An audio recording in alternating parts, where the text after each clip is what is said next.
نبا حلي هنجبيه وصوب حينايه ويلكي لها ساسماتين أنا سرقنا نيك سيداس دهية هادو دقال ربو دad soo bixin karo ee qadiyad ka tahay gurigiisa inta lagu soo weeraray ba ilmihii waardiyeynay dhan laay asaga la dhaawacay gurigiisa wixii la yaalo dhan waa la qaatay hadduu rag yahay raganimada hadda uu ku faanayo oo uu ku hanjabayo hadduu rag yahay muxuu soo saari waaye maalinka lagu gardaraystay oo ay tahay ina istifaacday xaq tahay maalinkaas ay dinu soo saar ama islaamo iyo ilmo yaryar dhexdooda in laga soo booteeyo oo laga soo hanjabo fulaynimo bicayniha waa jabaannimo waa fulaynimo maalinka loo baahan yahay inaa isdifaacidna inaada kelimad dhihi karin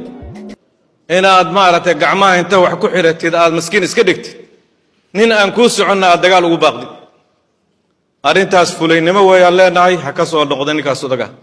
annagu waxaan ka hadlaynay bannaanbax weligan kamaan hadlin bannaanbaxna lama diidin dowladduna ma diidin waxaan ka hadlaynay hubka dadka lagu hanjabayo weli fariintaasaan diraynaa hub ma soo qaadan kartid haddaan ku leenahay meeshaan ka leenahay wax hub ah oo soo qaadan kartaa ma jirto laakiin bannaanbax tabeelahaada awadatid shucuurkaada ku cabiraysid waa kuu furan yahay dadna heli maysid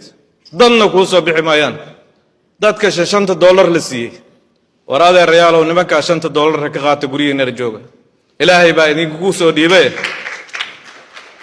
lacag ay leeyihiin xitaa maahan waa mid loo soo dhiibay wixiina yarkaa ka qaata guryihiina jooga dad badan horta heli mayaano waa oga oo waad aragteen boqol iyo aniga hebel 300 oo qof la igu soo dhiibay oo min $4 $200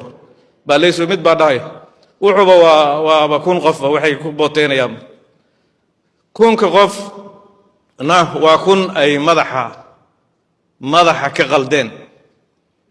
waxaanan hadda u sheegaynaa loo sheegayaa waaninayna waa dadkeennii waa ehelkeennii dadkay ku ciyaarayaan waa ehelkeennii dadka maalin walba ay ka hoysiinayaan dadkaas waa kuwii diyaaradaha laga reebi jiray waa kuwii hoteelada lagu weerari jiray odayaashan hadda meeshan ka qaylinaya goormaad aragtaa iyagoo ku booteynaya waxbaan gadinaynaa iyo wax xaniyahaas xagee yaalaan xaniyaha hadda uu ku faanayo shalay xagee joogeen mase waxay isleeyihiin fiqi xasan sheekh qaraabatiin oo saasaan maaragtay isku hadlaynaynaa waxba idin yeelmayaan adeer waa haddaad qalad samaynaysid gacanta lagu qabanaya dalkaana wax